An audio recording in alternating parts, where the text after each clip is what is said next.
नमस्कार दोस्तों, स्वागत है आपका एक बार फिर से आपके अपने YouTube चैनल स्ट्रीम आर्ट में।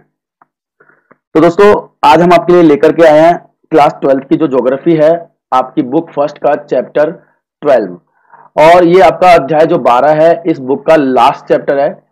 तो इस चैप्टर के बाद हमारी ये जो ज्योग्राफी की बुक है क्लास 12th की बुक फर्स्ट, ये कंप्लीट हो जाएगी। अगर आपको इससे जुड़ा हुआ कोई भी चैप्टर देखना है तो इसके लिए आप हमारे प्लेलिस्ट का प्रयोग कर सकते हैं और प्लेलिस्ट के अंदर जाकर के आपको हर एक क्लास 12th की ज्योग्राफी की जो भी चैप्टर है वो सारे मिल जाएंगे। हमने सारे पूरे कर लिए हैं, ठीक है। तो चलिए आज की जो वीडियो है वो शुरू करते हैं। उससे पहले अगर आपने अभी तक हमारा चैनल सब्सक्राइब नहीं किया तो प्लीज सब्सक्राइब कर दीजिए और बेल आइकन भी दबा दीजिए ताकि आने वाली हर एक लेटेस्ट वीडियो की नोटिफिकेशन आपके मोबाइल पर आपको समय पर मिलती रहे। तो गाइज शुरू करते हैं इस चैप्टर को। इस चैप्टर का जो नाम है सभी को पता है, भौगोलिक परिप्रेक्ष्य में चयनित कुछ मुद्दे और समस्याएं। यानी अब हमें इस पूरी पृथ्वी के ऊपर भूगोल के दृष्टिकोण से ये देखना है कि ऐसे कौन कौन से मुद्दे हैं जो समस्याएं बन रही हैं, ठीक है, जिससे हमारी पृथ्वी बहुत ज्यादा नुकसान में पहुंच रही है, पृथ्वी को नुकसान पहुंचता है। और ये जो चैप्टर है बहुत ईजी है, इसलिए ईजी है कहीं ना कहीं हम इस चैप्टर के अंदर जो पढ़ने वाले हैं वो हमारी दिनचर्या की जिंदगी से जुड़ा हुआ है। यानी हम डेली रूटीन में उन चीजों को फेस करते हैं, उनको देखते हैं, उनको समझते हैं, तो इस तरीके से उनको जानना हमारे लिए आसान हो जाता है, ठीक है। तो इस चैप्टर के अंदर हम मुख्य तौर पर पर्यावरणीय समस्याओं के बारे में अध्ययन करेंगे, जो पर्यावरण से जुड़ी हुई समस्याएं। पर्यावरण की समस्याओं के अंदर आप सभी जानते हैं कि ज्यादातर जो चीजें पढ़ते हैं वो जल प्रदूषण, वायु प्रदूषण और मृदा प्रदूषण को ही पढ़ते हैं। तो इस चैप्टर के अंदर भी कुछ चीज नई होने वाली है, वो यही होंगी कि हम इसको थोड़ा डीप पढ़ेंगे। और हालांकि कहीं ना कहीं इन सभी प्रदूषणों के बारे में हमने हर क्लास के अंदर अपनी ज्योग्राफी के अंदर जरूर पढ़ा है।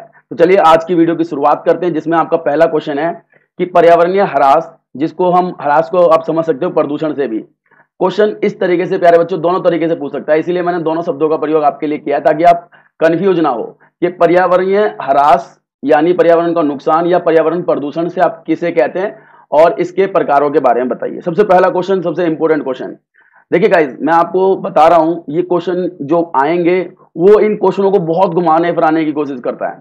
हालांकि इन क्वेश्चनों के अंदर नया कुछ नहीं है, ठीक है। नया कुछ नहीं है मीन्स आपको कितना भी घुमाएगा फिराएगा, आपको अगर बेसिक चीजें याद है ना तो आप इन क्वेश्चनों को कर पाओगे। जैसे अब वो इस क्वेश्चन को पर्यावरण ह्रास के नाम से पूछ सकता है, पर्यावरणीय प्रदूषण किसे कहते हैं वो पूछ सकता है, और इनके पर्यावरण के जो प्रदूषण है उनके प्रकारों के बारे में आपसे जानकारी प्राप्त करना चाहेगा। तो ऐसे में आपके लिए जानना जरूरी होगा कि ये जो क्वेश्चन है वो एक अन्य नाम से भी पूछ सकता है।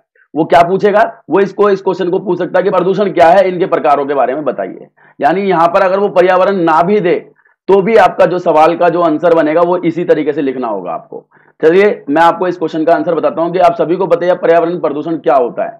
देखिए गाइज, हम मनुष्य जो हैं, आप सभी को पता है कि इस चैप्टर को पढ़ाने के पीछे का उद्देश्य यही है कि हमारी जो आने वाली पीढ़ियां हैं वो पर्यावरण के प्रति जो है ना जागरूक हो सकें और वो समझ सकें कि जो हमारी जनरेशन है, जो हमारी जनसंख्या है वो किस प्रकार से तेजी से बढ़ रही है और बढ़ती हुई तेजी से जनसंख्या के कारण पर्यावरण पर नकारात्मक प्रभाव पड़ रहे हैं। तो भविष्य के एक अच्छे नागरिक को कहते हैं ना, नागरिक बनाने के लिए हमको ये चैप्टर हर बार पढ़ना पड़ता है, ठीक है, ताकि हम पर्यावरण की समस्याओं को समझ सकें। और यही कारण है कि वर्तमान समय में अब सबसे ज्यादा जो चीजें सोची जाने लगी हैं वो पर्यावरण को ध्यान में रखा जाने लगा है। तो कहीं ना कहीं अब चलिए क्वेश्चन को जानते हैं कि पर्यावरण प्रदूषण किसे कहते हैं। तो विभिन्न कारण, चाहे वो मानव जनित कारण हो चाहे प्राकृतिक कारण हो, कई बार जो है प्राकृतिक कारणों से भी पर्यावरण प्रदूषित होता है, लेकिन मैं आपको बताता हूं कि विभिन्न वह कारण जिनसे पर्यावरण को नुकसान होता हो, चाहे वो प्राकृतिक कारक हो चाहे वो मानव निर्मित कारण हो, जिनसे पर्यावरण की गुणवत्ता में कमी आती हो,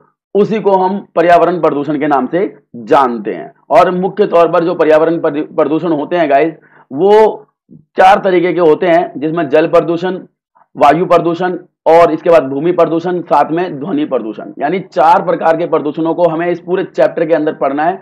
इस चैप्टर के अंदर नया जो कुछ मिलेगा आपको इनसे जुड़ी हुई डीप चीजें ही मिलेंगी, अन्यथा इनके अलावा आपको ज्यादा जानने की आवश्यकता पड़ेगी ही नहीं चैप्टर में।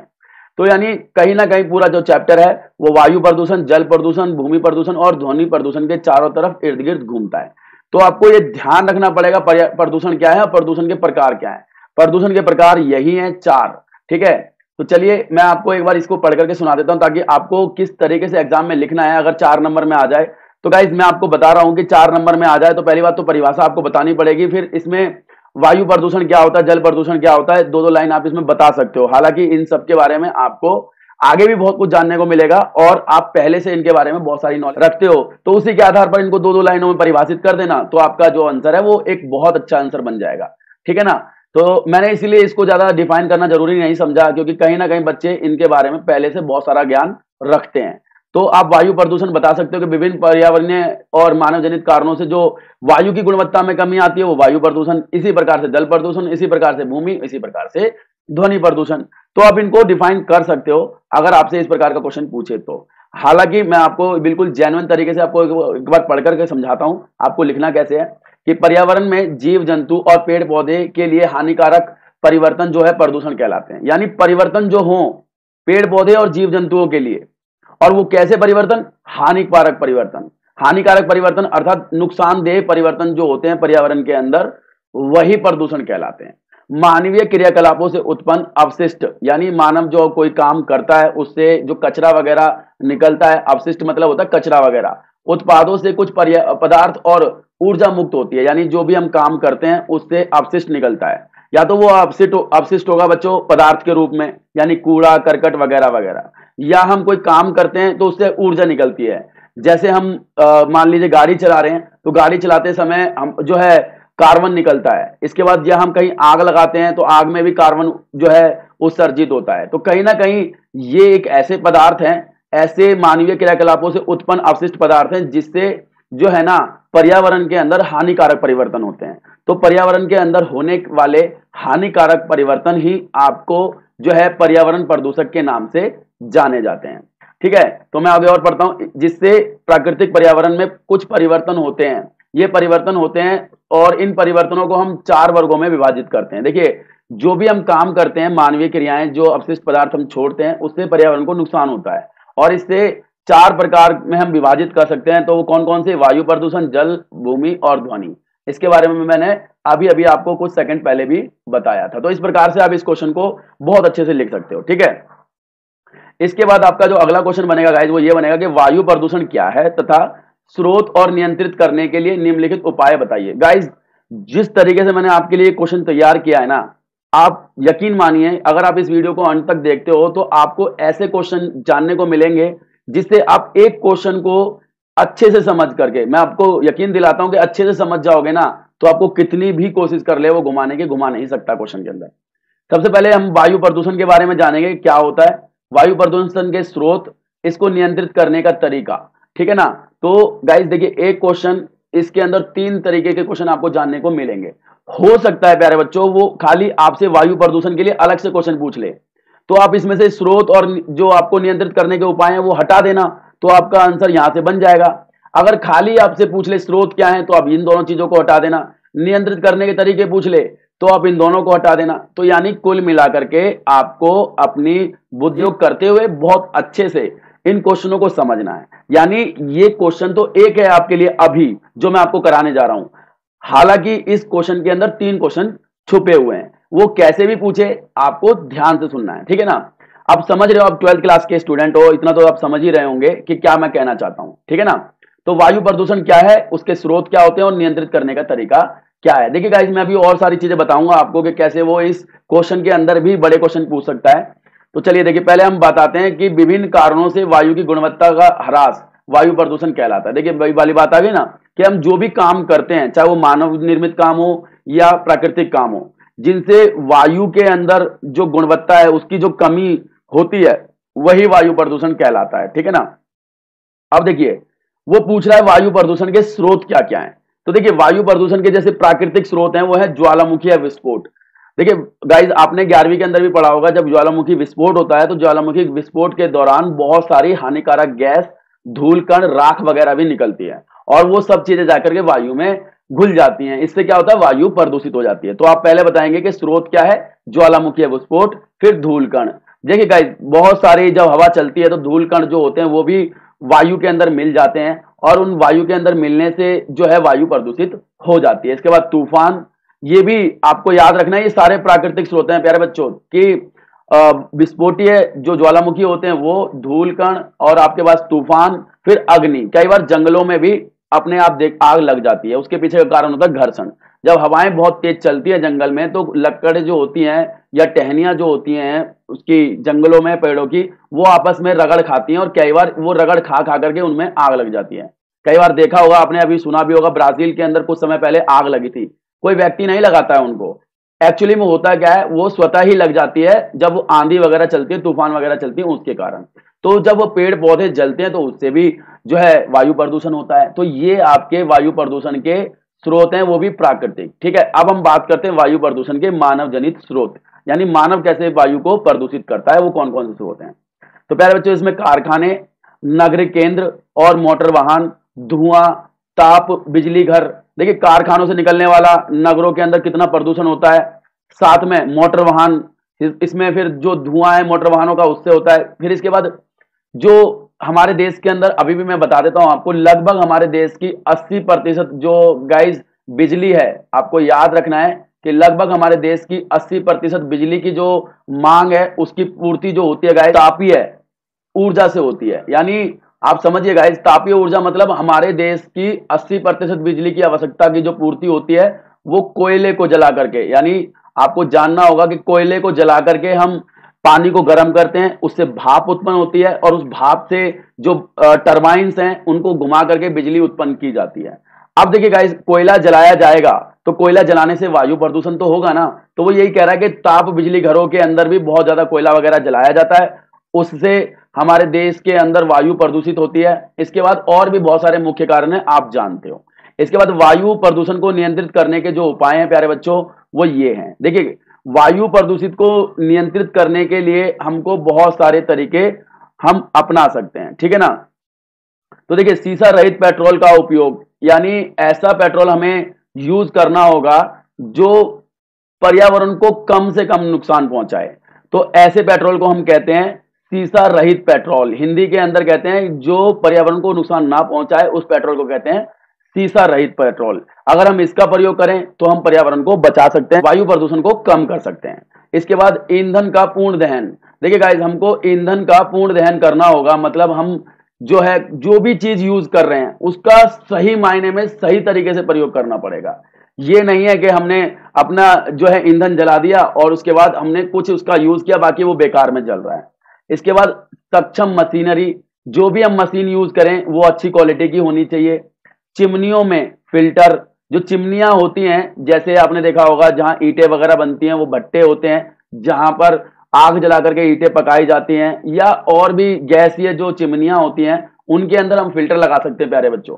फिल्टर लगा सकते हैं मतलब उनसे जो निकलने वाला धुआं है उस धुएं को छान करके हम जितना ज्यादा छान सकें, जितना ज्यादा उसके अंदर की जो हानिकारक तत्व हैं उनको रोक करके अगर हम उसको वायुमंडल में छोड़ें तो इससे क्या होगा, वायु प्रदूषण कम होगा। देखिए गाइस, मैं आपको बता रहा हूं, हो सकता है यहां से जो क्वेश्चन यहीं से 5 नंबर का बन जाए कि बताइए वायु प्रदूषण को नियंत्रित कैसे करते हैं। उस समय आपके यही जो पॉइंट होंगे प्यारे बच्चों आपको एक्सप्लेन कर देने हैं। बस मेरी बात को समझना कि हो सकता है 5 नंबर में ये क्वेश्चन पूछे कि वायु प्रदूषण को कम करने के उपाय बताइए 5 नंबर में, तब आप ऐसे में ऐसे लिख करके आ जाओगे तो आपको 2-3 नंबर से ज्यादा नहीं देगा वो।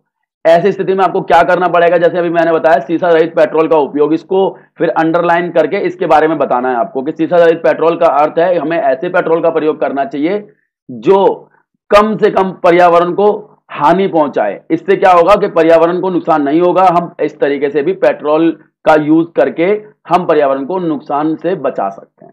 इस तरीके से आपको फिर इसी प्रकार से ईंधन वाला आपको क्वेश्चन लिखना पड़ेगा। इसी प्रकार सक्षम मशीनरी, चिमनियों के बारे में मैं आपको बता रहा था, फिल्टर के बारे में जो मैंने अभी आपको बताई वो बातें आप इसमें एक्सप्लेन करोगे तब जाकर के आपका बहुत अच्छा नंबर मिलेंगे, आपको एक भी नंबर नहीं कटेगा।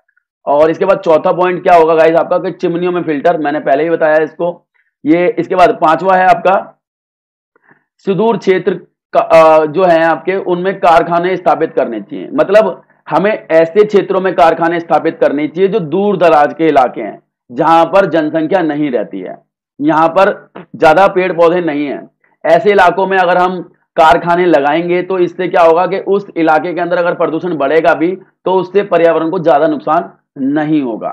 इसके बाद ऊंची चिमनियां, ऊंची चिमनियों को बना करके भी हम जो है पर्यावरण प्रदूषण को कम कर सकते हैं। और सबसे महत्वपूर्ण, आपको पता ही होगा, इस पृथ्वी के ऊपर जो है ना एक ओजोन परत है। हमने पढ़ा है आपका कि जो समताप मंडल है,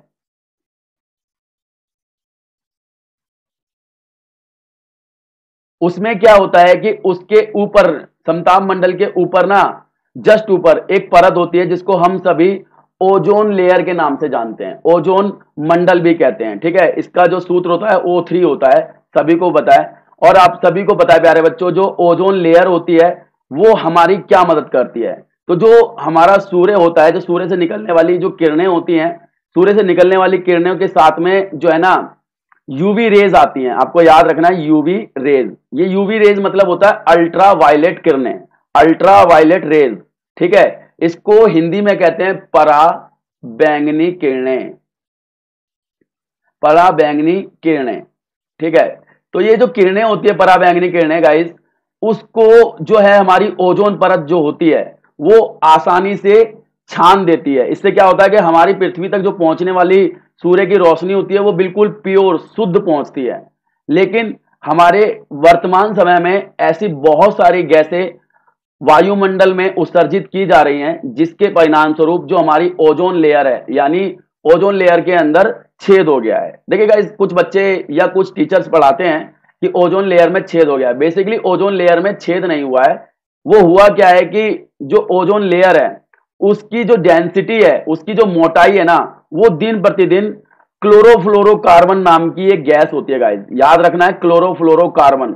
आपसे एक नंबर में पूछ सकता है कि सबसे ज्यादा पर्यावरण को नुकसान पहुंचाने वाली गैस कौन सी है, तो आपका आंसर होगा क्लोरोफ्लोरोकार्बन। यानी वायु को सबसे ज्यादा नुकसान पहुंचाने वाली गैस क्लोरोफ्लोरोकार्बन है। और यही जो गैस होती है वो ओजोन परत की जो डेंसिटी है उसको कमजोर कर देती है, और इतनी डेंसिटी कमजोर हो जाती है कि सूर्य से आने वाली जो अल्ट्रावायलेट किरणें हैं वो सीधे पृथ्वी तक पहुंचती हैं, और पृथ्वी पर मनुष्य की त्वचा पर पहुंचकर स्किन कैंसर तक लोगों को हो जाता है।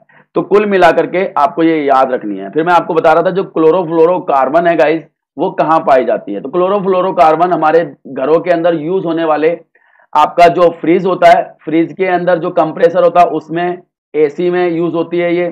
साथ में जो स्प्रे होते हैं, यानी जो हम स्प्रे यूज करते हैं, ठीक है, कौन से, जो हम बॉडी स्प्रे होते हैं ना जिससे हम स्मेल आती है अच्छी, वो उस स्प्रे के अंदर ये जो प्रेशर होता है उसी को हम क्लोरोफ्लोरोकार्बन के नाम से जानते हैं। और जब ये उत्सर्जित करते हैं तो इससे जो हमारी O3 है यानी ओजोन लेयर है उसमें हानि पहुंचती है। तो देखिए यहां पर मैंने आपको एक अच्छा क्वेश्चन समझा दिया है, हो सकता है वहां से क्वेश्चन बन जाए। तो सभी संभावित पर्सन आपको समझाना ये मेरी जिम्मेदारी है, तो मैं इसीलिए आपको मैंने ये बता दिया है। तो प्यारे बच्चों, मैंने 2-3 चीजें इस क्वेश्चन के अंदर बताई हैं, इसीलिए मैं बता रहा था कि ये क्वेश्चन बहुत इंपॉर्टेंट है, ध्यानपूर्वक इसको समझना। प्रदूषण क्या है ये समझ में आ गया। प्रदूषण के स्रोत दो होते हैं, यानी वायु प्रदूषण के दो स्रोत कौन कौन से, वायु प्रदूषण के एक प्राकृतिक स्रोत, एक मानव निर्मित स्रोत। इसके बाद कम करने के तरीके, तो कम करने के तरीके मैंने आपको ये सारे बता दिए। अब देखिए क्वेश्चन ये भी पूछ सकता है कि वायु प्रदूषण से कौन कौन सी बीमारियां होती हैं।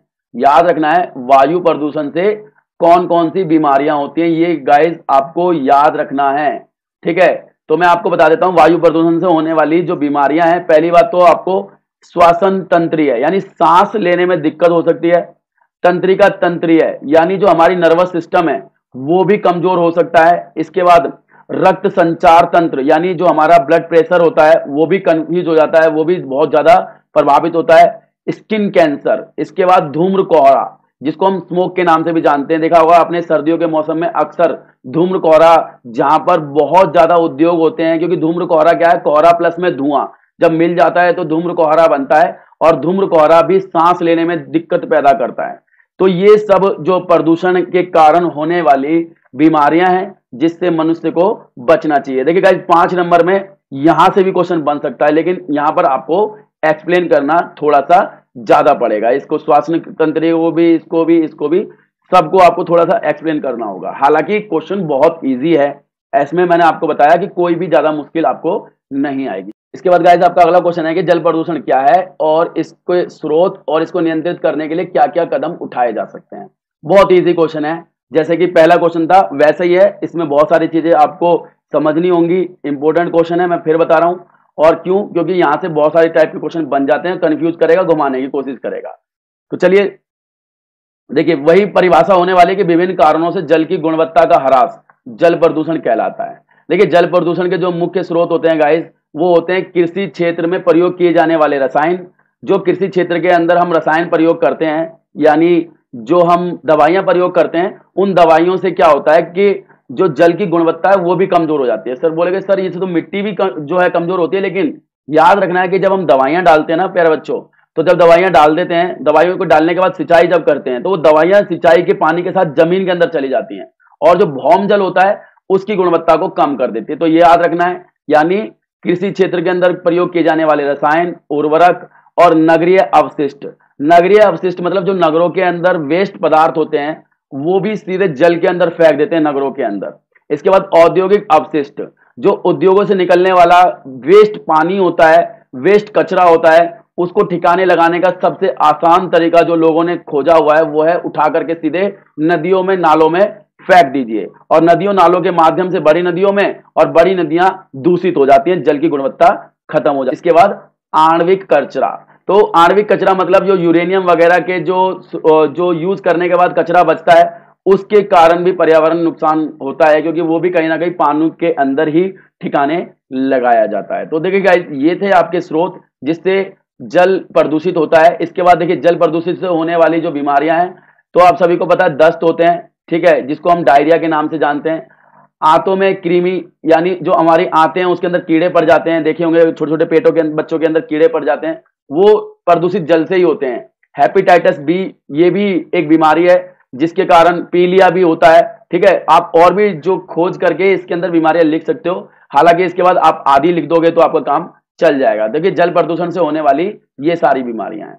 इसके बाद प्यारे बच्चों, मैंने आपको बताना है कि देखिए कुछ जो नोट्स हैं वो आपके लिए याद रखने हैं कि यहां से बहुत क्वेश्चन बनते हैं एक एक नंबर में, कि जो नदी है वो किस यहां पर नदी और राज्य का नाम लिखा हुआ है। प्रदूषित पटरियां, यानी कहां कहां पर वो प्रदूषित होती हैं। प्रदूषण की प्रकृति किस तरीके से प्रदूषित करती है, और मुख्य प्रदूषक क्या है ये भी बताना पड़ेगा कि यानी कहां कहां पर वो प्रदूषित होती है। देखिए, सबसे पहले हम बात करते हैं जो गंगा नदी है। तो गंगा नदी बेसिकली आपको सभी को पता है निकलती तो उत्तराखंड के अंदर है, ठीक है, उत्तराखंड से निकलती है, लेकिन उत्तराखंड के अंदर वो ज्यादा नहीं चलती है, ठीक है। सबसे ज्यादा उत्तर प्रदेश के अंदर गंगा नदी चलती है। तो गंगा नदी 3 राज्यों में सबसे ज्यादा बहती है, तो उत्तर प्रदेश, बिहार और बंगाल, ठीक है। इसके बाद यमुना नदी के बारे में बात करें तो यमुना नदी जो है ये भी उत्तराखंड के अंदर निकलती है, लेकिन उत्तराखंड से हरियाणा, हरियाणा से दिल्ली, फिर उत्तर प्रदेश, और उत्तर प्रदेश से फिर जाकर के दोबारा ये गंगा में मिल जाती है। तो आप बताइए, इसमें यमुना नदी जो है दिल्ली और उत्तर प्रदेश, हरियाणा का नाम इसलिए नहीं लिख रहे हैं क्योंकि हरियाणा के अंदर ये ज्यादा गंदी नहीं होती है। हालांकि कुछ चीजें तो वो भी इसके अंदर महत्वपूर्ण भूमिका निभाते हैं गंगा नदी को गंदी करने में, लेकिन ऐसा नहीं है कि जितना दिल्ली और उत्तर प्रदेश इसको गंदा करते हैं इतना कोई नहीं करता है। चलिए अब हम बात करते हैं प्रदूषक की पटरियां, यानी कहां कहां पे प्रदूषित किस तरीके से होता है। तो ये कानपुर व अनुप्रवाह, मतलब कानपुर की दिशा में जब नदी बहती है, कानपुर से आगे चलती है, तो वहां पर उत्तर प्रदेश में सबसे गंदी होती है गंगा नदी, ठीक है। इसके बाद वाराणसी का अनुप्रवाह, इसके बाद जब जैसे वाराणसी पहुंचती है तो वाराणसी के अंदर भी गंगा नदी वाराणसी की दिशा में जब आगे बढ़ती है तो वहां पर यह गंदी होती है। इसके बाद फरक्का बांध, फरक्का बांध पश्चिम बंगाल के अंदर है, गंगा नदी के ऊपर ही है, तो वहां पर भी ये नदी प्रदूषित होती है। इसके बाद हम बात कर रहे थे आपकी यमुना नदी के बारे में। तो गाइस, यमुना नदी दिल्ली के अंदर चंबल के मिलने तक जो है ना बहुत गंदी हो लेती है, यानी चंबल के मिलने से पहले पहले दिल्ली तक जो है ना वो गंगा नदी बहुत प्रदूषित हो जाती है। चंबल नदी आपको पता ही है, चंबल नदी जो है यमुना नदी की सबसे बड़ी सहायक नदी है।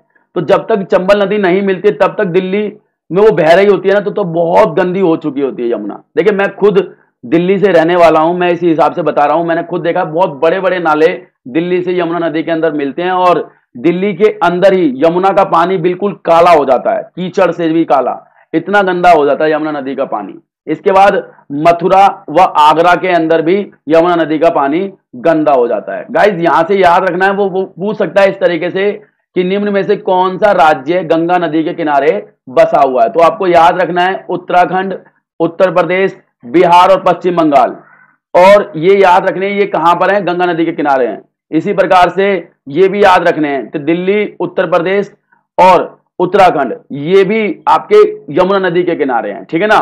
ये याद रखने बहुत सारे क्वेश्चन बनते हैं। अब देखिए प्रदूषण की प्रकृति के बारे में हम बात करते हैं। कानपुर जैसे नगरों में औद्योगिक प्रदूषण होता है, यानी अब कानपुर में जो गंगा नदी प्रदूषित होती है तो किस चीज से? औद्योगिक कचरे से प्रदूषित होती है। इसी प्रकार और नगरीय केंद्रीय घरेलू उपचार जो हम करते हैं वो सब नदियों में डाल देते हैं। इससे क्या होता है? गंगा नदी बहुत ज्यादा प्रदूषित होती है। इसके बाद हम बात करते हैं आपकी यमुना नदी के बारे में। ठीक है, दोनों को कंपैरेटिवली पढ़ते चल रहे हैं इसलिए हमको आसानी से समझ में आएगा। फिर हम बात करते हैं यमुना नदी के बारे में। तो हरियाणा व उत्तर प्रदेश द्वारा पानी की सिंचाई हेतु निर्गमन, यानी हम पानी की सिंचाई के लिए यमुना नदी का बहुत ज्यादा यूज करते हैं। उसके बाद सिंचाई के माध्यम से जब हम पानी को यूज करते हैं उसमें बहुत ज्यादा दवाइयां कीटनाशक वगैरह मिला देते हैं, उससे नुकसान होता है। इसके बाद कृषि गतिविधियों के कारण यमुना का जल में उच्च स्तर पर सूक्ष्म प्रदूषक का प्रभाव, यानी जब हम सिंचाई करते हैं तो बहुत बड़ी मात्रा में वही छोटे छोटे जो हानिकारक तत्व होते हैं वो उसमें बह करके चले जाते हैं। इसके बाद दिल्ली के घरेलू, देखिए गाइस मैंने फिर बताया था कि मैं दिल्ली से हूं, मैंने खुद चीजें महसूस की हैं कि दिल्ली का जो घरेलू एवं औद्योगिक कचरा है वो यमुना नदी में प्रवाहित कर दिया जाता है। यानी आप देखिए, वैसे तो कचरे की बात तो नहीं कहूं, लेकिन हाँ सारा जो घरों के अंदर जो नहाने का, धोने का, टॉयलेट का पानी ये सब नदियों में जाता है। वो भी किस तरीके से? पहले छोटी छोटी नालियों से बड़े नालों में, और बड़े नाले फिर बड़े नालों में, और वो बड़े नाले जाकर के सीधे यमुना नदी में मिलते हैं और सारा का सारा पानी गंदा हो जाता है। इसके बाद मुख्य प्रदूषकों के बारे में हम बात कर रहे थे, तो एक बार ये भी मैं आपको बता देता हूं। तो भाई मुख्य प्रदूषक में हम बात करें, कानपुर ये प्रदूषक है। कानपुर इसको प्रदूषित करता है, जो है गंगा को। इलाहाबाद, वाराणसी, कलकत्ता ये मुख्य प्रदूषक है गंगा नदी के। याद रखना है, गंगा नदी के मुख्य प्रदूषक कानपुर, इलाहाबाद, वाराणसी और कोलकाता। इसके बाद दिल्ली जो है सबसे ज्यादा प्रदूषित करती है यमुना नदी को। ठीक है ना? और किस तरीके से? वो घरेलू चीजों का जो पानी होता है उसको, घरेलू अपशिष्ट को डालती है। जबकि हम बात करें गंगा नदी को प्रदूषित करने वाले, वो जो है ना घरेलू कचरे के साथ साथ में वह जो औद्योगिक कचरा वो भी डालते हैं। ठीक है ना? तो इस तरीके से याद रखना है, बहुत इंपॉर्टेंट था और सारा आपको मैंने समझा दिया है। इसके बाद आपका अगला क्वेश्चन है प्यारे बच्चों कि भूमि प्रदूषक क्या है तथा स्रोत और मृदा की गुणवत्ता के घटने के कारण को नियंत्रित करने के लिए उठाए जाने वाले जो हम कदम है वो कौन कौन से हो सकते हैं। कितना आसान क्वेश्चन है। मैंने बताया कि सारी की सारी चीजें हमने हर एक क्लास के अंदर थोड़ी थोड़ी पढ़ी हैं, तो इसीलिए कुछ मुश्किल नहीं होने वाला है। तो भूमि प्रदूषण क्या है? तो वही परिभाषा बनेगी कि विभिन्न कारणों से भूमि की गुणवत्ता का ह्रास भूमि प्रदूषण कहलाता है। फिर इसके स्रोत क्या क्या है? तो भूमि प्रदूषण के मुख्य स्रोत क्या होते हैं? किसी क्षेत्र में किए जाने वाले रसायन, देखिए मैंने पहले ही बताया था, जल प्रदूषण में भी आएगा और भूमि प्रदूषण में भी आएगा, दोनों चीज प्रदूषित होती है इससे। उर्वरक, फिर है नगरीय अपशिष्ट। नगरीय अपशिष्ट भी जमीनों पर ऐसे ही छोड़ दिए जाते हैं। औद्योगिक अपशिष्ट, यानी उद्योगों से निकलने वाला पानी कई बार नदियों में नहीं जाता तो खुले पानी में ही या खुले मैदानों में उसे छोड़ देते हैं। वो पानी रिस्क करके जमीन में चला जाता है, जमीन बंजर हो जाती है। आणविक कचरा इसमें भी आएगा, पेड़ों की कटाई भी इसमें शामिल हो जाएगी। तो कुल मिलाकर के ये सब चीजें आपकी स्रोत हैं प्यारे बच्चों, स्रोत है भूमि प्रदूषण के, यानी इससे प्रदूषित होता है। अब हम बात करें, देखिए स्रोत पूछ ले और कारण पूछ ले भूमि प्रदूषण के कारण, तो भी आपका आंसर यही बनेगा। ठीक है ना? स्रोत और कारण बराबर होते हैं कि मृदा की गुणवत्ता की कमी के कारण क्या परिणाम होते हैं। तो आपका आंसर होगा मृदा का अपरदन, पोषक तत्वों की कमी, मृदा के अंदर पाए जाने वाले छोटे छोटे जो सूक्ष्म जीव होते हैं वो खत्म हो जाते हैं, नमी खत्म हो जाती है। देखिए गाइस, यही छोटे छोटे जो सूक्ष्म जीव हैं ये ह्यूमस बनाते हैं और कहीं ना कहीं जैविक अपक्षय का कारण बनते हैं। और जैविक अपक्षय आपको पता ही है, 11th के अंदर आपने पढ़ा होगा बहुत अच्छे से कि भाई भूमि को उपजाऊ बनाने में बहुत जरूरी होते हैं। इसके बाद देखिए मैं आपको और बताता हूं कि इसको नियंत्रित कैसे किया जा सकता है। तो प्राकृतिक और मानव निर्मित जितने भी कारक हैं उनको हम अगर रोक दें जिनसे भूमि प्रदूषित होता है तो इसको हम नियंत्रित कर सकते हैं। हालांकि ये नियंत्रण के तरीके आगे भी एक्सप्लेन है, हालांकि इसको आप कम शब्दों में ऐसे भी कह सकते हो। ठीक है ना? तो गाइज ये आपका था भूमि प्रदूषण क्या है तथा इसके स्रोत। इसके बाद आपका अगला क्वेश्चन है ध्वनि प्रदूषण क्या है तथा स्रोत। ध्वनि प्रदूषण को नियंत्रित करने के लिए कौन कौन से उपाय किए जा सकते हैं। देखिए गाइज, आप सभी को पता है, परिभाषा सबको याद हो गई होगी, एक परिभाषा सबके लिए यूज हो सकती है। इसके बाद स्रोतों की बात करें तो स्रोत क्या हैं इसके। तो देखिए ध्वनि प्रदूषण के लगभग सारे स्रोत मानव निर्मित हैं। ठीक है? तो आप लिखिए वायुयान से निकलने वाला शोर, मोटर गाड़ियों का शोर, रेलगाड़ियों का शोर, उद्योगों का स्रोत, कुछ मशीनें होती हैं बहुत आवाज करती हैं, तथा विज्ञापन, मीडिया आदि, ये सब चीजें ध्वनि प्रदूषण करती हैं। अब ध्वनि प्रदूषण के मुख्य स्रोतों के लिए हम किस तरीके से नियंत्रित कर सकते हैं? भाई, जो भी ध्वनि प्रदूषण करने वाले कारक हैं उनके लिए उचित नियम, कायदे, कानून बना करके अब इनको दूर किया जा सकता है। ठीक है ना। चलिए, इसके बाद मैं आपको और आगे की चीज बताता हूं। ये इंपॉर्टेंट क्वेश्चन है कि भाई प्रदूषण और प्रदूषकों में क्या अंतर है। ठीक है, प्रदूषण और प्रदूषकों में क्या अंतर है? देखिए गाइस, प्रदूषण मानवीय क्रियाकलापों से उत्पन्न अवशिष्ट पदार्थों से कुछ पदार्थ और ऊर्जा मुक्त होती है, जिससे प्रकृति पर्यावरण में परिवर्तन होता है।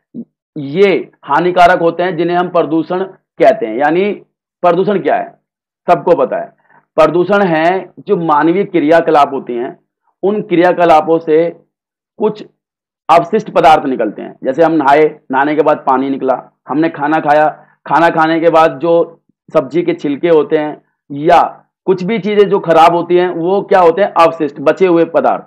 और वो बचे हुए पदार्थों को हम फेंक देते हैं। उससे क्या होता है? उससे परिवर्तन होता है पर्यावरण में। और जो मानवीय क्रियाओं से जो अवशिष्ट पदार्थ निकलते हैं, उन अवशिष्ट पदार्थों से जो पर्यावरण में हानिकारक परिवर्तन होते हैं, उन्हीं को प्रदूषण कहते हैं। ठीक है, इसके बारे में हमने पहले टॉपिक में ही पढ़ा था। जबकि हम बात करें प्रदूषकों के क्या बारे में, तो प्रदूषक क्या होते हैं? तो परितंत्र में, यानी ये पूरा का पूरा जो परितंत्र है में विद्यमान प्राकृतिक संतुलन में ह्रास और प्रदूषण उत्पन्न करने वाले ऊर्जा या पदार्थों के किसी भी रूप को प्रदूषक कहा जाता है। ये तरल, गैस या ठोस रूप में हो सकते हैं। देखिए गाइस, परितंत्र के अंदर जो प्रदूषक होते हैं वो कैसे भी हो सकते हैं, यानी जिससे पर्यावरण संतुलन बिगड़ता हो। ठीक है, वो प्रत्येक पदार्थ जो पर्यावरणीय संतुलन को बिगाड़ता हो उसे हम प्रदूषक कहते हैं। ठीक है ना। इसमें ये जहां पर मानवीय क्रियाएं होती हैं, यहां पर जरूरी नहीं है कि मानवीय क्रियाएं ही हो, यहां पर प्राकृतिक क्रियाएं भी हो सकती हैं जिससे पर्यावरण का संतुलन बिगड़ता हो। ठीक है, और ये जो पर्यावरणीय संतुलन बिगड़ता है, इसके पीछे के जो कारण है वो गैसीय, तरल और ठोस किसी भी रूप में हो सकते हैं। ठीक है, जबकि हम बात करें प्रदूषण के बारे में तो ये मानवीय क्रियाओं से उत्पन्न अवशिष्ट पदार्थ हैं। ठीक है, फिर हम बात करते हैं प्रदूषण के बारे में। दूसरा पॉइंट, तो प्रदूषण की स्थिति में वायु, भूमि, जल, भौतिक, रासायनिक, जैविक लक्षणों में अनचाहे परिवर्तन होते हैं जो हानिकारक होते हैं। प्रदूषण से जो भूमि है, वायु है, जल है, उसमें भौतिक, रासायनिक और जैविक लक्षण आ जाते हैं। और ये कौन से लक्षण होते हैं? जो हानिकारक प्रभाव डालते हैं भूमि पर और वायु पर, जल पर। ठीक है ना। तो इससे क्या होता है? ये प्रदूषण में आते हैं। जबकि हम बात करें प्रदूषक विविध माध्यमों के द्वारा विकिरण तथा परिवाहित होते हैं। ये विभिन्न कारणों से हो सकते हैं, जरूरी नहीं है कि इसके अंदर भौतिक, रासायनिक और जैविक हो, ये किसी भी तरीके से हो सकते हैं जिससे प्रदूषक है। प्रदूषक में वही सब चीजें शामिल होती हैं जिससे किसी भी तरीके से प्रदूषण होता है। ठीक है ना। तो चलिए, अब आपको आसानी से समझ में आ गया होगा। बहुत आसान क्वेश्चन था, साथ ही इंपोर्टेंट भी था। ठीक है, इसके बाद आपका अगला क्वेश्चन है कि भारत में नगरीय अवशिष्ट निपटान द्वारा उत्पन्न किन्हीं 3 समस्याओं का जो है व्याख्या कीजिए। देखिए गाइस, बहुत इंपॉर्टेंट क्वेश्चन है, इसीलिए कह रहा हूं बहुत ध्यान से सुनना है इसको, क्योंकि 2 तरीके के क्वेश्चन बनते हैं। इससे अगला जो क्वेश्चन आएगा, आप पहली बात तो आप कंफ्यूज हो जाओगे कि इस चीज में कंफ्यूज कि लिखना क्या है। पहली बात आपका क्वेश्चन है कि भारत में नगरीय अवशिष्ट निपटान द्वारा उत्पन्न किन्हीं 3 समस्याओं का व्याख्या कीजिए। मतलब वो 3 की कह रहा है, लेकिन मैंने आपको 5-6 बता दी हैं कि कौन कौन सी समस्याएं पैदा होती हैं जब हम नगरों के अंदर जो है अवशिष्ट पदार्थ निकलते हैं उनका जब हम निपटारा करने जाते हैं। ठीक है, जब हम निपटारा करने जाते हैं, उनको खत्म करने जाते हैं, तो क्या क्या समस्याएं होती है। देखिए, ठोस अवशिष्टों के द्वारा पर्यावरण प्रदूषण में नगरों में तेजी से बढ़ जाता है। यानी जो ठोस अवशिष्ट पदार्थ निकलते हैं नगरों के अंदर, उससे पर्यावरण प्रदूषण होता है। इसके बाद विभिन्न स्रोतों द्वारा जनित अवशिष्टों की मात्रा दिनों दिन बढ़ रही है। देखिए, आपने देखा होगा हमारे दिल्ली के अंदर जो नगर है दिल्ली भी, तो वहां पर एक जगह है जिसका नाम है मतलब दिल्ली के अंदर बाईपास। वहां पर क्या है कि जो इलाका है दिल्ली के अंदर बाईपास, वहां पर दिल्ली के सभी क्षेत्रों से कूड़ा इकट्ठा करके वहां डाला जाता है। और वहां पर याद रखना है, इतना बड़ा वो कूड़े का ढेर हो गया है जिसकी ऊंचाई कुतुब मीनार से भी ऊंची हो गई है। इसीलिए दिल्ली के जो है हाई कोर्ट ने ये आदेश दिए कि उसका निपटारा किया जाए, क्योंकि दिन प्रतिदिन उसकी ऊंचाई बढ़ती जा रही है और जो खतरे का स्रोत है या खतरे की घंटी है, ठीक है ना। तो इस तरीके से आप याद रख सकते हो कि जो नगरों के अंदर अवशिष्ट हैं, जब हम उनका निपटारा करते हैं तो क्या क्या समस्याएं पैदा होती हैं। तो पर्यावरण प्रदूषित होता है, अवशिष्टों की मात्रा दिन प्रतिदिन बढ़ जाती है। इसके बाद ठोस कचरे के अंतर्गत विभिन्न प्रकार की पुरानी एवं प्रमुख सामग्रियां शामिल है। मतलब कौन कौन सी सामग्रियां शामिल है, जिसके अंदर जंग लगी हुई पिनें होती हैं, टूटे हुए कांच का सामान होता है, प्लास्टिक के डिब्बे, पॉलिथीन, रद्दी कागज, राख आदि शामिल है, यानी ये चीजें शामिल होती हैं।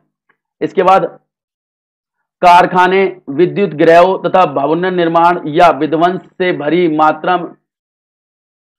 मात्रा में निकली राख या मलबे के कारण गंभीर समस्या पैदा हो जाती है। यानी जब दिल्ली के अंदर या किसी इसी प्रकार दिल्ली जैसे शहरों के अंदर क्या होता है कि कारखाने, विद्युत गृह, भवन निर्माण के अंदर जो मलबा निकलता है, वो मलबा इतना ज्यादा होता है कि उसे कहां ठिकाने लगाया जाए यही नहीं समझ में आता है, ठीक है। इसके बाद ठोस अपशिष्टों से अप्रिय बदबू आती है, मक्खियां भिनकती हैं, कीर्तन को यानी बहुत ज्यादा जो है कीड़े पैदा हो जाते हैं, से स्वास्थ्य संबंधी समस्या पैदा हो जाती हैं। जैसे हम बात करें टाइफाइड, गला घोटू, दस्त, हैजा, ये सब समस्याएं पैदा हो रही हैं।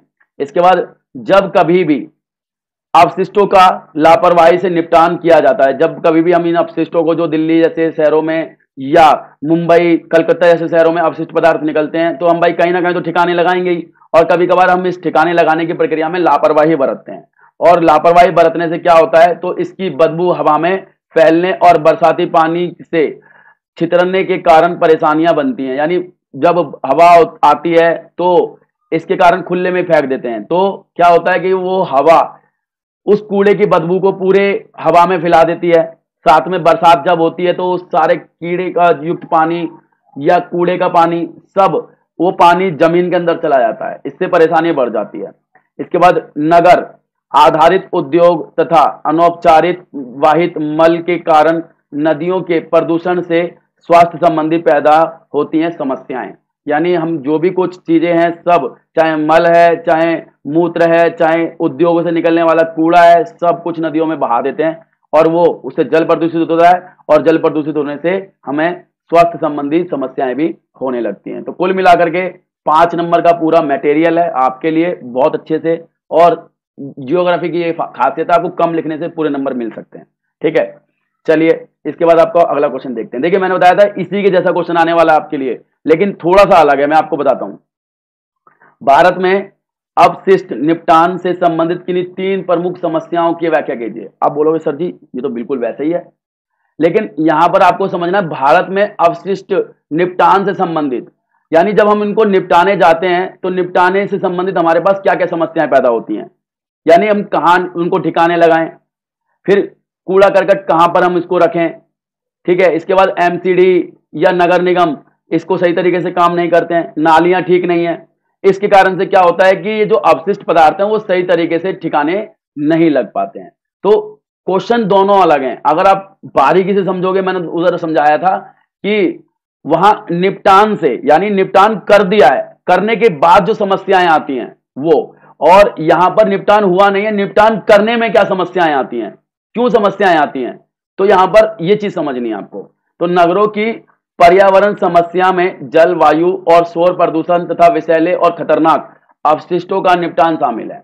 इससे संबंधित समस्याएं निम्नलिखित हैं। देखिए कैसे समस्याएं आती हैं। पहली बात तो मानव मलमूत्र के सुरक्षित निपटान के लिए सीवर अथवा अन्य माध्यमों की कमी है, यानी हम मलमूत्र को जो लगाना चाहते हैं ठिकाने, उसके लिए हमारे पूरे भारत के अंदर सीवर नहीं है, नालियां सही तरीके से नहीं है, जिससे मलमूत्र सही तरीके से ठिकाने नहीं लग पाता है। इसके बाद कूड़ा कचरा संग्रह की सेवाओं की अपर्याप्त व्यवस्था के कारण कूड़ा कचरा जो है नदियों के जल में प्रदूषित करता है। मतलब अब देखिए कुछ फैक्ट्रियां हैं वो चाहती हैं कि भाई प्रदूषण ना हो, लेकिन फिर भी कचरा जो निकलता है, पानी जो निकलता है फैक्ट्रियों से, उसको ठिकाने लगाने की व्यवस्था ही नहीं है, तो मजबूरन उनको जो वो सारा का सारा प्रदूषित जल वगैरह है सब नदियों में डालना पड़ता है। इसके बाद औद्योगिक अपशिष्टों को नदियों में बहाया जाता है, जो जल प्रदूषण का एक मुख्य कारण बनता है, जैसे कि मैंने अभी इसी जो है क्वेश्चन में बताया था आपको। इसके बाद नगरों में स्थापित आधारित उद्योगों के अवशिष्ट जल और अनौपचारिक मल जल से उत्पन्न प्रदूषण नगरों में स्वास्थ्य संबंधी समस्याओं को भी पैदा करता है, यानी जो जल ठिकाने ही नहीं लग पाता है उससे बीमारियां भी होती हैं। फिर नगरों में ठोस अपशिष्ट के संग्रहण तथा निपटारण की सुरक्षित व्यवस्था ना हो पाने का एक गंभीर पर्यावरण समस्या को जन्म देती है।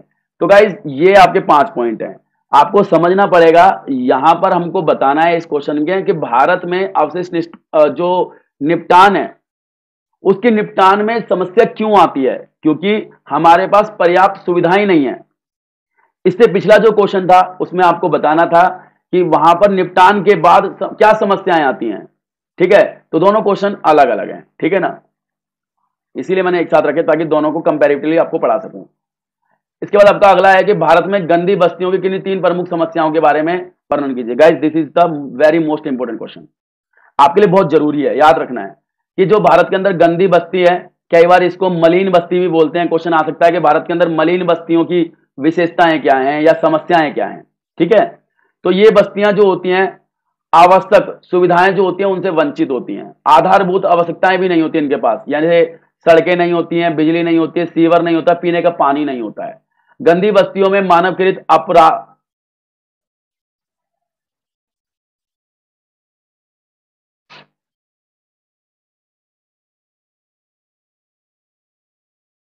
इसके बाद सेकंड है आपका गाइस कि जो गंदी बस्तियां होती हैं वो मानवकृत आपदाओं से प्रभावित होती हैं, क्योंकि यहां जो मकान होते हैं वो बहुत सटे सटे हुए होते हैं, यानी मानव से संबंधित जो आपदाएं होती हैं वो बहुत जल्दी से फैलती हैं। यहाँ पर छोटे छोटे मकान होते हैं। गंदी बस्तियों के कामगार कम मजदूरी जोखिम भरे कामों में लगे हुए होते हैं, जो असंगठित क्षेत्रों से जुड़े हुए होते हैं, यानी सरकारी क्षेत्र से जुड़े नहीं होते हैं, ना तो उनकी तनख्वाह ज्यादा होती है और साथ में जो भी काम करते हैं वो जोखिम भरे काम करते हैं। इन बस्तियों के लोगों में विभिन्न प्रकार की बीमारियां ग्रसित होती हैं और कुपोषण के भी ये बहुत शिकार होते हैं। इसके बाद ये लोग कम शिक्षित होते हैं और इनका जीवन स्तर बहुत निम्न किस्म का होता है। गंदी बस्तियों के लोग बुरी आदतों में, शराबों में, नशीली वस्तुओं में जुड़ जाते हैं और उससे ग्रस्त हो जाते हैं। ये चीजें आपको बतानी है, बहुत आसान क्वेश्चन था मैंने बताया, लेकिन इंपॉर्टेंट भी है। इसके बाद आपका अगला है कि भारत में जलाशयों को उद्योग किस प्रकार से प्रदूषित करते हैं। जो भारत के अंदर जलाशय हैं यानी नदियां वगैरह हैं उसको उद्योग कैसे प्रभावित करते हैं।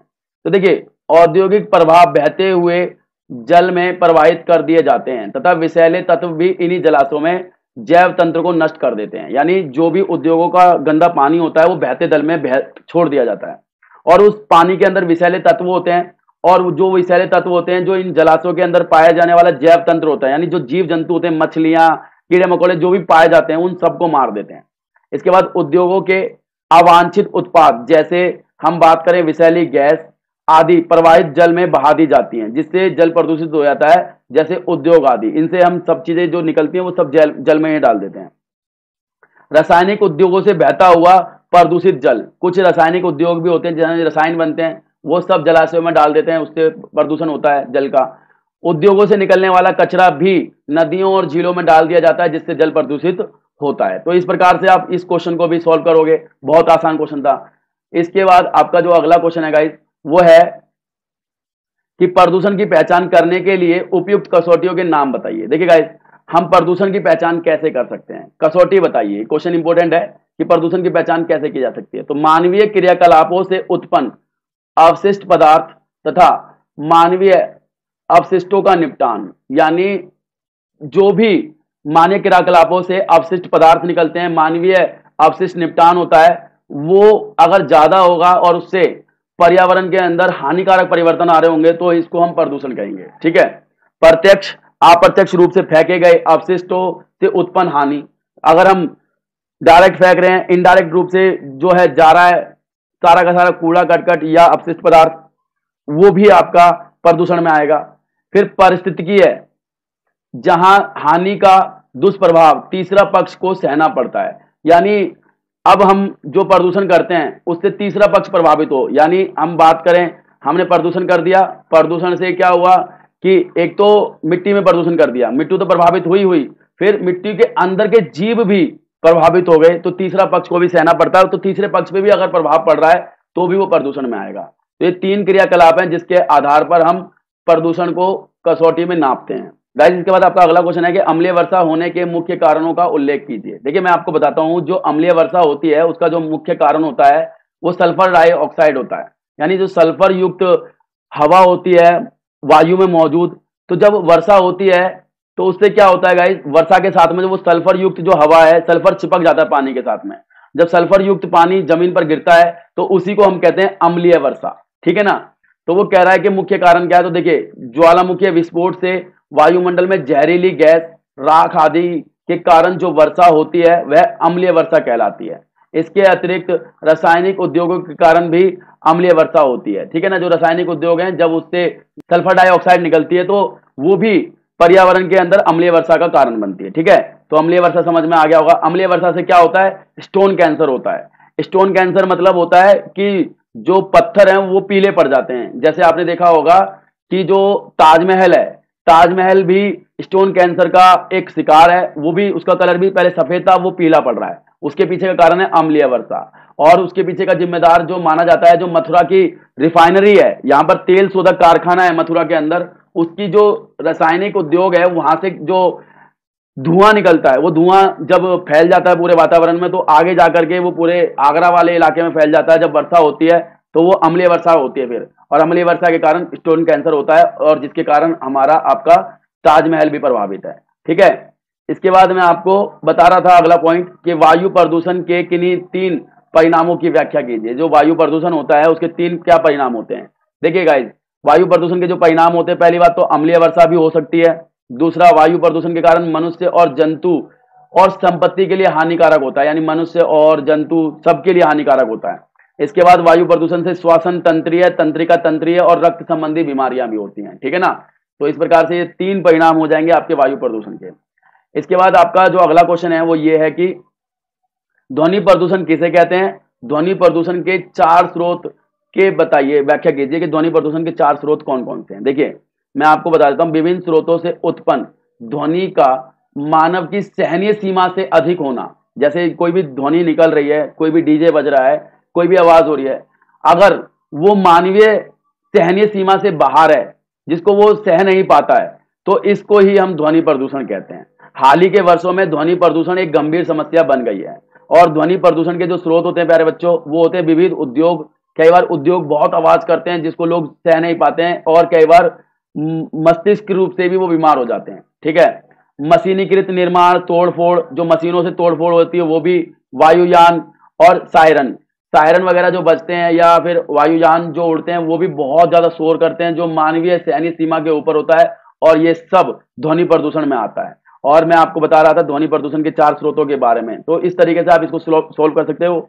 और इसके बाद इसको आप ऐड करोगे कि ध्वनि प्रदूषण के सभी स्रोतों में यातायात द्वारा पैदा किया गया शोर सबसे बड़ी समस्या है। इसकी तीव्रता और प्रकृति इन घटकों पर निर्भर करती है। जैसे हम बात करें वायुयान, वाहन, रेलगाड़ी, सड़कों की दिशाओं में वाहन, ये सब ध्वनि प्रदूषण के मुख्य कारक हैं। समुद्री यातायात में शोर की तीव्रता माल को चढ़ाने व उतारने का निपटारा करने वाले पतनों तक अधिक सीमित है। तो समुद्र के अंदर भी शोर होता है, लेकिन वो केवल वहां तक होता है जब माल चढ़ाया जाता है या उतारा जाता है। जब जब चल रहा होता है समुद्र का पानी के अंदर जहाज, तब कोई शोर नहीं होता है, ठीक है ना। तो याद रखना है, हमारा ये क्वेश्चन बहुत इंपॉर्टेंट था और इसको भी मैंने पूरा सॉल्व कर दिया, ठीक है ना। इसके बाद आपका अगला क्वेश्चन है कि जल प्रदूषण के प्रभावों का वर्णन कीजिए। जो जल प्रदूषण होता है उसके क्या प्रभाव होते हैं। तो गाइज ये भी इंपॉर्टेंट क्वेश्चन है, पहले भी करवा चुका हूं। हालांकि अगर 5 नंबर में अलग से पूछ ले तो मेरा और इस चैनल का उद्देश्य 1 नंबर नहीं कटना चाहिए, ठीक है। तो अगर पूछे आपसे कि भाई जल प्रदूषण के प्रभाव बताइए, तो आप प्रभावों में बताएंगे क्या। और जल के जो प्रदूषण होते हैं हमेशा नकारात्मक होते हैं, याद रखना है। रोगों का प्रसार, रोग बहुत तेजी से फैलते हैं, जैसे हैजा, चेचक, पीलिया, टाइफाइड, पेचिस आदि। फिर जलीय पौधे और जीव जंतुओं की मौत, विषैला जल जो छोड़ा जाता है नदियों में, उसके कारण जो पूरा जलीय तंत्र होता है वो पूरी तरीके से खत्म हो जाता है, जीव जंतु मर जाते हैं, ठीक है ना। इसके बाद फसलों का नाश, जब प्रदूषित जलों से सिंचाई की जाती है तो फसलें खत्म हो जाती हैं क्योंकि रसायन युक्त पानी घुल जाता है उससे। फिर मिट्टी की उर्वरकता का नाश, जब भाई रसायन युक्त पानी से सिंचाई करेंगे तो मिट्टी की उर्वरकता भी खत्म हो जाती है, ठीक है ना। और छोटे छोटे जो जीवाणु होते हैं, सूक्ष्म जीव होते हैं, जो मिट्टी की उपजाऊ क्षमता के लिए अनिवार्य होते हैं, वो सब नष्ट हो जाते हैं। इसके बाद सुपोषण, सुपोषण मतलब जैसे आपको याद रखना है कि जलाशयों में जैविक अजैविक पोषक तत्वों की भरमार होती है। इससे अवांछित पौधे और जीव जंतुओं की संख्या में भारी जो है वृद्धि हो जाती है। ठीक है, देखिए गाइस, जो सुपोषण यानी जो कई बार क्या होता है कि जो जल हम छोड़ते हैं नदियों में और जलाशयों वगैरह में, तो उसके अंदर कुछ तत्व होते हैं जो अवांछित पेड़ पौधे, अवांछित जीव जो हम नहीं चाहते हैं, उनके लिए अनुकूल होता है। और इससे क्या होता है कि उस पानी से जल के अंदर पेड़ पौधे उग जाते हैं और अवांछित जीव जंतु उत्पन्न हो जाते हैं जो हम चाहते नहीं हैं, लेकिन ये चीजें भी हो जाती हैं। इसके बाद अगला छठा है आपका सागरीय जल का प्रदूषण। और सागरीय जल के अंदर पेट्रोलियम वगैरह जब मिल जाती है तो इससे जो आपको पता ही है कि जो पेट्रोल होता है वो सागर के पानी के ऊपर एक परत बना लेता है, परत इस तरीके से। और वो परत जो होती है प्यारे बच्चों, वो ऑक्सीजन को ना पानी में घुलने नहीं देती है, पानी में घुलने नहीं देती है। और आपको पता है जो मछलियां होती हैं, यानी जो भी मछलियां वगैरह होती हैं, वो क्या होती हैं, वो पानी में घुला हुआ ऑक्सीजन को लेती हैं। लेकिन ये जो ऑक्सीजन है जब पानी से संपर्क में ही नहीं आ पाएगा, क्योंकि तेल तैर रहा है ऊपर, तो पानी में ऑक्सीजन घुलेगा कैसे? फिर ऑक्सीजन के अभाव में ये जो जीव जंतु होते हैं वो मर जाते हैं। ठीक है ना। चलिए इसके बाद आपको अगला क्वेश्चन दिखाते हैं।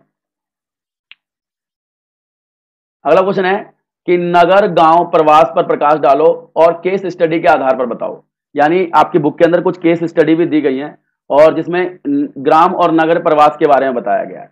तो मैं आपको बता देता हूं कि ग्रामीण क्षेत्रों से शहरों की ओर जनसंख्या प्रवाह का कारण कई घटकों से प्रभावित होता है। ठीक है, यानी पहली बात तो प्रवास आपको पता ही है क्या होता है, आपने अलग अलग चैप्टरों के अंदर 2 बार 3 बार 2 चैप्टर हैं प्रवास के वो पढ़े हुए हैं। ठीक है, और जो ग्रामीण क्षेत्रों से शहरों की तरफ जनसंख्या का जो प्रभाव होता है वही प्रवास होता है। और ये निम्नलिखित कारणों पर निर्भर करता है। कई बार अच्छा काम, रोजगार, स्वास्थ्य, शिक्षा, राजनीतिक शांति वगैरह की तलाश में लोग प्रवास करते हैं शहरों की तरफ गांव से। ठीक है ना। जैसे शहरी क्षेत्रों में ग्रामीण मजदूरों की अधिक मांग ये है ना, तो और साथ में ग्रामीण क्षेत्रों के काम में निम्न अवसर, यानी वहां पर एक तो मजदूरों की बहुत ज्यादा मांग होती है शहरों में, और गांव के अंदर काम नहीं होता है मजदूरों के लिए गांव के, इसीलिए वो शहरों की तरफ जाते हैं।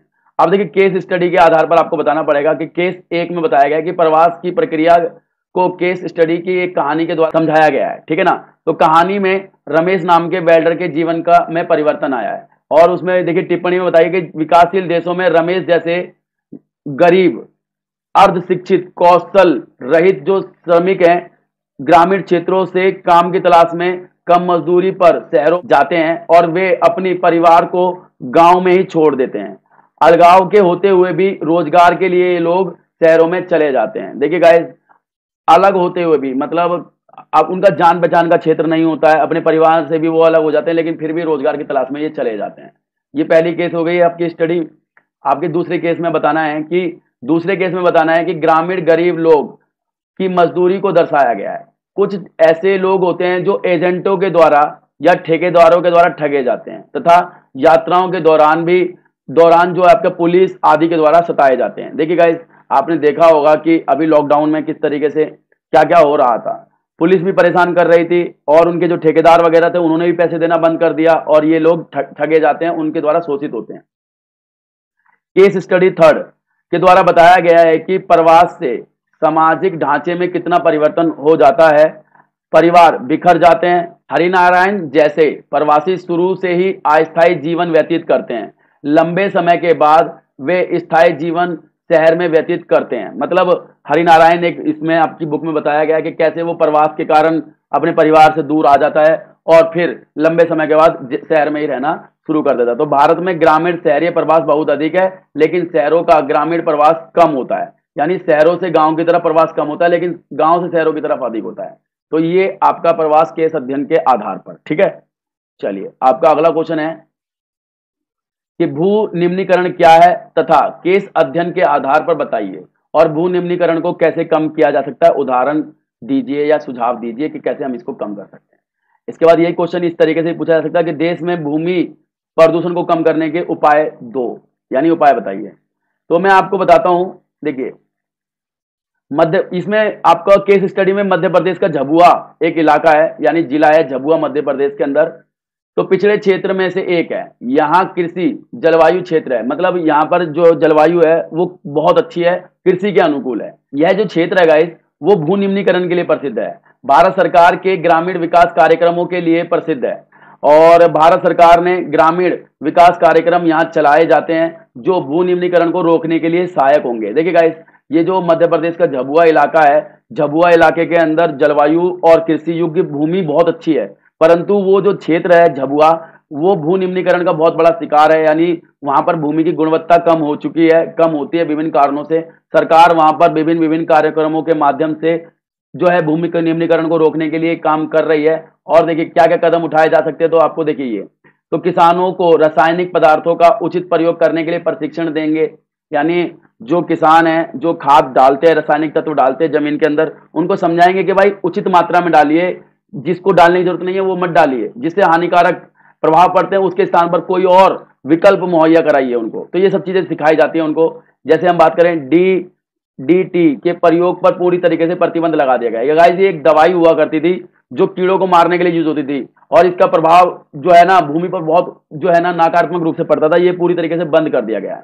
इसके बाद नगरीय तथा औद्योगिक गंदे पानी को साफ करके सिंचाई में प्रयोग किया जा सकता है। तो वो बताते हैं कि जो नगरों का पानी है और उद्योगों का जो पानी है उसको हम साफ करके यूज कर सकते हैं सिंचाई में। वैसे यूज मत कीजिए जैसे वो निकल रहा है कारखानों से, उसको थोड़ा साफ कर लीजिए और फिर जो है आपको डालना है किसमें, सिंचाई में। आपने देखा भी होगा वर्तमान में जो केंद्र सरकार है नमामि गंगे प्रोजेक्ट चला रही है, नमामि गंगे। तो नमामि गंगे प्रोजेक्ट भी कहीं ना कहीं इसी सिद्धांत पर आधारित है कि जो हम देखिए कहीं ना कहीं तो निपटारा करना ही होगा जो अपशिष्ट जल है उसका। तो उसमें ये कहा गया है कि भाई एक प्लांट लगाए जा रहे हैं बहुत बड़े बड़े, उन प्लांटों के अंदर पहले जो अवशिष्ट पानी है, शहरों का गंदा पानी है, उसको पहले साफ करेंगे, जितना ज्यादा साफ हो सकता है उसको साफ करके, यानी ऐसे उस लेवल तक साफ करेंगे जिससे जीवों को और पानी को नुकसान ना हो, साफ करके फिर नदियों में डालेंगे, उस कचरे को फिर फेंकेंगे जो उसमें से निकलेगा, ठीक है ना।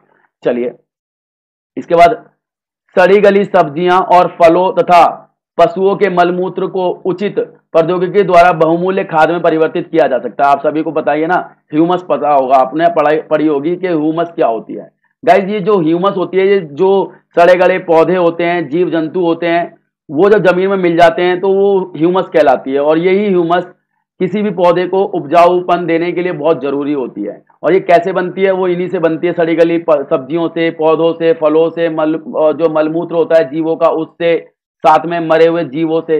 वो बता रहे हैं कि इनके बारे में हम कोई टेक्नोलॉजी लाएंगे और इसके द्वारा इसको बहुमूल्य खाद में परिवर्तित किया जा सकता है, और इससे हम भूमि की जो गुणवत्ता है उसको बनाने में महत्वपूर्ण भूमिका निभा सकते हैं।